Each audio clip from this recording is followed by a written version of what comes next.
नमस्कार मित्रों, आज के इस विशेष वीडियो में आपका स्वागत है। आज हम एक ऐसी विधि के बारे में बात करने जा रहे हैं जो आपके जीवन में किसी भी मनोकामना या प्रार्थना को पूरा करने में सहायक हो सकती है। यह विधि है ब्रह्म मुहूर्त में 21 दिवसीय ध्यान विधि।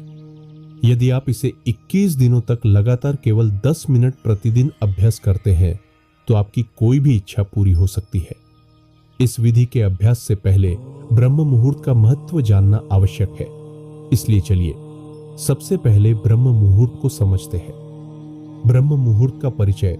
ब्रह्म मुहूर्त का समय प्रातःकाल भोर के 3 बजे से लेकर सुबह के 6 बजे तक होता है। इस समय को अमृत वेला भी कहा जाता है क्योंकि इस समय में ऊर्जा और सकारात्मकता का स्तर उच्चतम होता है।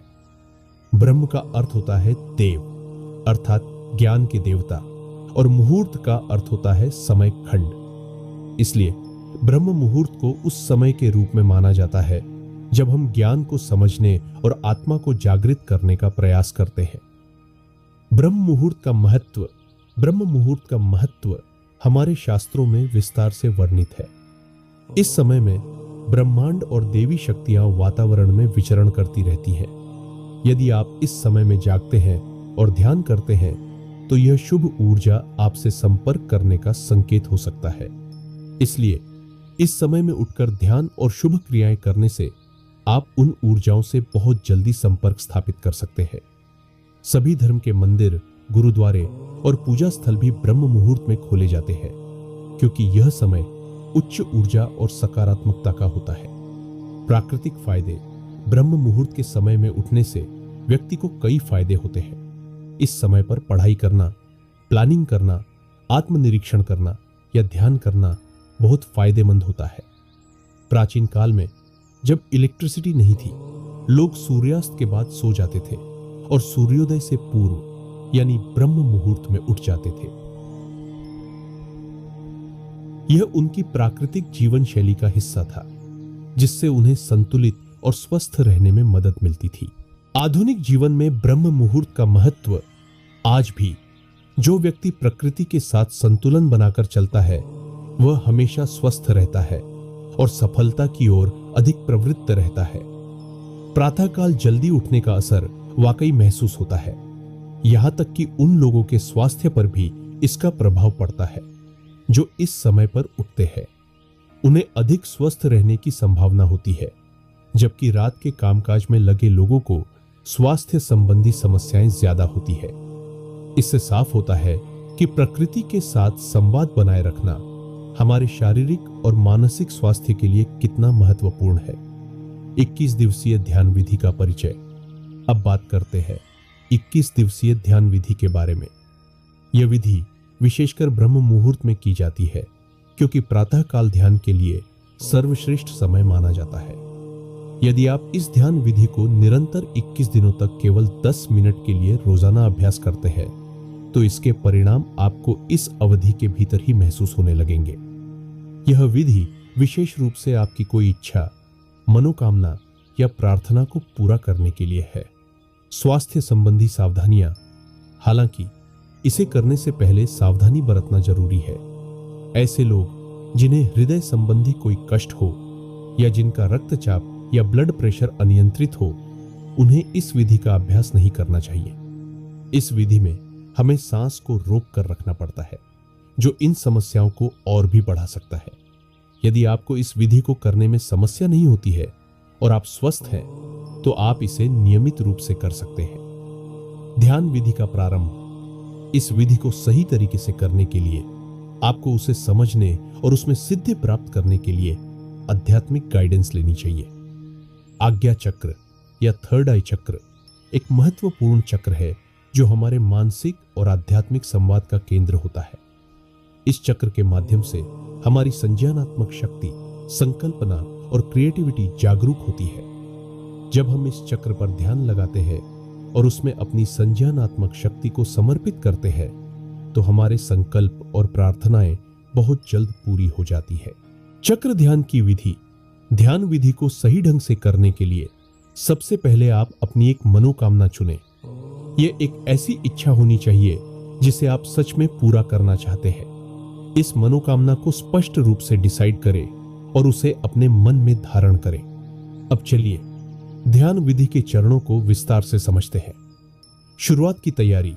सबसे पहले आप अर्ली मॉर्निंग यानी ब्रह्म मुहूर्त के समय उठें। उठने के बाद फ्रेश होकर नहा धो लें। अगर नहाना संभव नहीं है तो केवल मुंह हाथ अच्छी तरह धो लें। अपने घर के मंदिर, पूजा स्थल या ध्यान कक्ष में शांति से बैठ जाएं। ध्यान रखें कि वह जगह ऐसी हो जहां से बाहर की प्राणवायु आपके कमरे के भीतर प्रवेश करती हो। बैठने की मुद्रा। ध्यान होकर बैठे, कमर और गर्दन सीधी रखें और दोनों हाथों को घुटनों पर रखकर बैठे। मुट्ठी बंद कर लें और पहले 2-3 मिनट अपने मन को शांत करें और शरीर को स्थिर करें। ध्यान की प्रक्रिया। जब आपका मन शांत हो जाए और शरीर स्थिर हो जाए तब अपना ध्यान अपनी आज्ञा चक्र पर लेकर जाए। आज्ञा चक्र यानी दोनों भौहों के बीच का स्थान। अपनी अवधारणा और अटेंशन को इस स्थान पर केंद्रित करें और वहीं पर पूरा समय ध्यान बनाकर रखें। अपनी मानसिक नेत्रों से इस स्थान को महसूस करते रहे और अपना ध्यान यहां बनाए रखें। एक लंबी गहरी सांस भरे और उसे अंदर रोक कर रखें। इस दौरान आपका ध्यान आज्ञा चक्र पर टिका रहे। अपने इष्ट देवी देवता या गुरु का चित्र अपने आज्ञा चक्र पर देखें और प्रार्थना या संकल्प करें। अपनी इच्छा को एक लाइन में दोहराएं, जैसे हे गुरुदेव मेरी इच्छा पूरी हो। प्रक्रिया को दोहराना। अपनी सांस को अंदर जितना समय हो सके उतना समय रोक कर रखें। जब आपको लगे कि अब आप सांस को नहीं रोक सकते तो धीरे से मुंह से सांस बाहर निकाल दें। कुछ सेकंड रेस्ट करें और फिर दूसरा चक्र शुरू करें। इस तरह से लगभग 10 मिनट तक बीच में रुक रुक कर कुछ सेकंड रेस्ट करते हुए ध्यान करें। ध्यान विधि के लाभ। इस विधि के लाभ बहुत अधिक है। सबसे पहले यह विधि हमारे आज्ञा चक्र को सक्रिय करती है। यह स्थान हमारे संकल्प और विजुअलाइजेशन का केंद्र होता है। जब हम इस स्थान पर आकर कोई आज्ञा करते हैं तो वह आज्ञा पूर्ण हो जाती है। इसके अलावा सांस को अंदर रोक कर रखने से हमारी बॉडी में एक इमरजेंसी सिचुएशन उत्पन्न होती है, जिससे हमारा मन एकाग्र हो जाता है और विचार रुक जाते हैं। जब हम इस प्रकार एकाग्र हो जाते हैं और बार बार अपनी मनोकामना को दोहराते हैं तो वह इच्छा हमारे चेतन मन से अवचेतन मन में चली जाती है।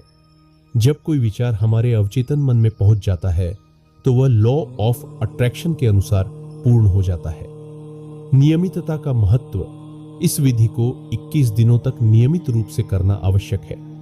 यदि आप इसे बीच में छोड़ देते हैं तो आपकी मनोकामनाएं पूरी होने की संभावना कम हो जाती है।